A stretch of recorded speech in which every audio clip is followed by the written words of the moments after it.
Hello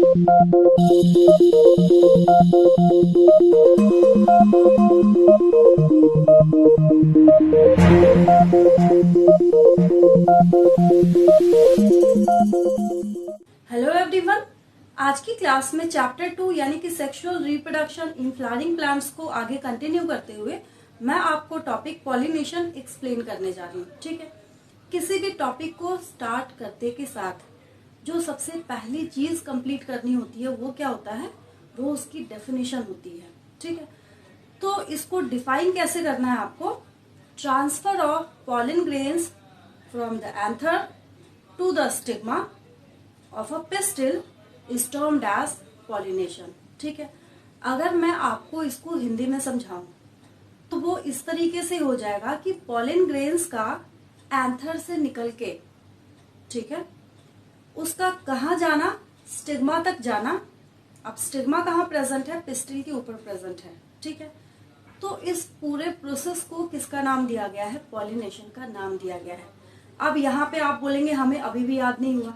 ठीक है, तो आपको इसको रटना नहीं है, इसको आपको इस तरीके से खुद ही डेफिनेशन को लिखना सीखना है आपको।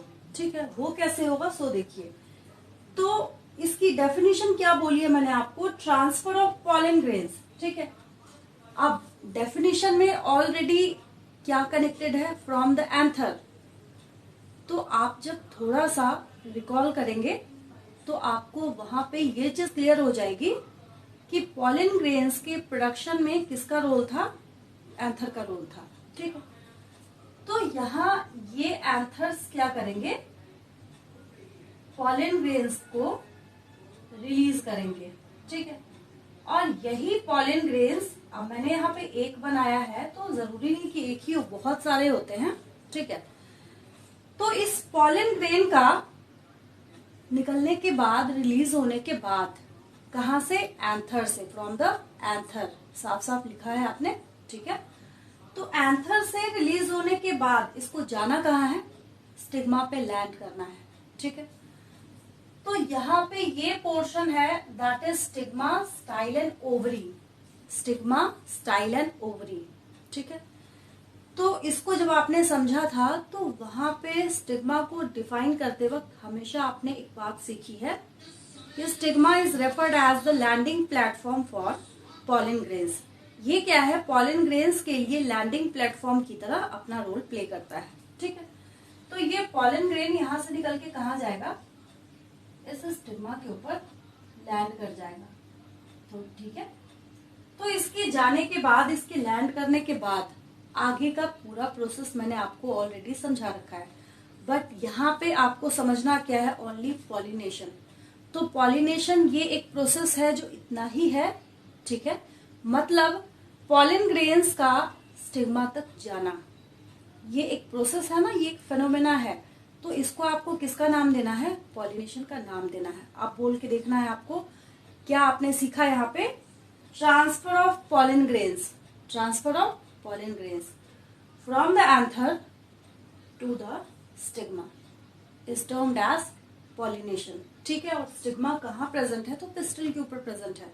ठीक है, तो from the anther to the stigma of a pistil is termed as pollination. ठीक है, अब पॉलिनेशन अपने साथ कई टॉपिक्स को कंसर्न किए हुए है। ठीक है, जैसे कि इसके एजेंट्स ऑफ पॉलिनेशन क्या क्या होंगे। एजेंट्स मतलब किस किस मीडियम के थ्रू ये खुद को, मतलब पॉलन ग्रेन खुद को ट्रांसफर करा के जा सकता है स्टिग्मा तक। ठीक है, एजेंट्स बहुत सारे हो सकते हैं, बर्ड्स भी हो सकते हैं, ह्यूमंस भी हो सकते हैं, पूरे बायोस्फीयर पे अवेलेबल कोई अदर एनिमल भी हो सकता है। अबायोटिक फैक्टर्स की अगर हम बात करें, वाटर भी हो सकता है, एयर भी हो सकता है। ये सारी चीजें क्या हो सकती हैं, एजेंट्स ऑफ पॉलिनेशन का बहुत अच्छा रोल प्ले करने का काम करते हैं। ठीक है, अब एक दूसरा टॉपिक जो बहुत इंपॉर्टेंट कंसर्न है इसके साथ, वो क्या है, टाइप्स ऑफ पॉलिनेशन। वो क्या है, टाइप्स ऑफ पॉलिनेशन। ठीक है, अब बहुत वैरायटी ऑफ पॉलिनेशन होते हैं, वो इसके बेसिस पे कि अगर एक प्लांट है, ठीक है, तो पॉलन ग्रेन यहां से रिलीज होने के बाद अदर प्लांट के स्टिग्मा पे जाके लैंड कर रहा है फर्टिलाइजेशन के लिए। उसका नाम कुछ और हो जाएगा। अगर यहीं से रिलीज होने के बाद जो बाइसेक्सुअल फ्लावर्स होते हैं, ठीक है, तो यहीं से रिलीज होने के बाद अगर इसने इसी फ्लावर के स्टिग्मा के ऊपर लैंड किया तो वो दूसरा टाइप हो जाएगा।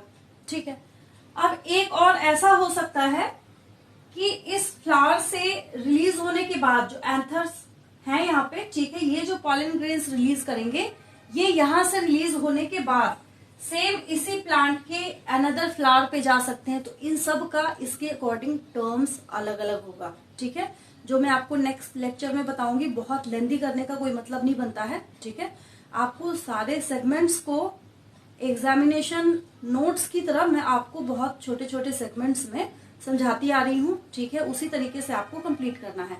तो ये एक बहुत सिंपल सा टॉपिक है।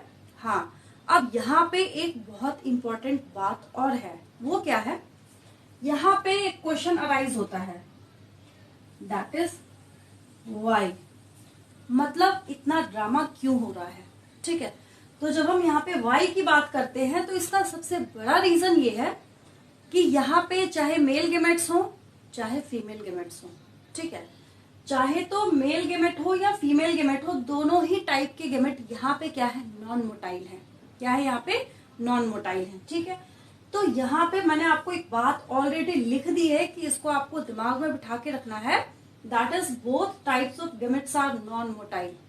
ये मूव नहीं कर सकते, इसी वजह से इनको अदर एजेंट्स के ऊपर डिपेंड करने की जरूरत पड़ रही है। ठीक है, नहीं तो आज के डे में हम पढ़ाई नहीं कर रहे होते एजेंट्स ऑफ पॉलिनेशन। ठीक है, वो इस वजह से हमें पढ़ना पड़ता है क्योंकि यहाँ पे बहुत सारे अदर एजेंट्स अपना रोल इस वजह से प्ले कर रहे हैं क्योंकि ये क्या है, नॉन मोटाइल है। क्या है ये, नॉन मोटाइल है। ठीक है, तो आई थिंक आपको बहुत अच्छे तरीके से ये पॉलिनेशन टॉपिक शॉर्ट में बहुत बढ़िया तरीके से समझ आया होगा। ठीक है, आज के लिए इतना ही, मिलती हूँ आपसे नेक्स्ट वीडियो में एक और इंटरेस्टिंग टॉपिक के साथ। Thank you for watching.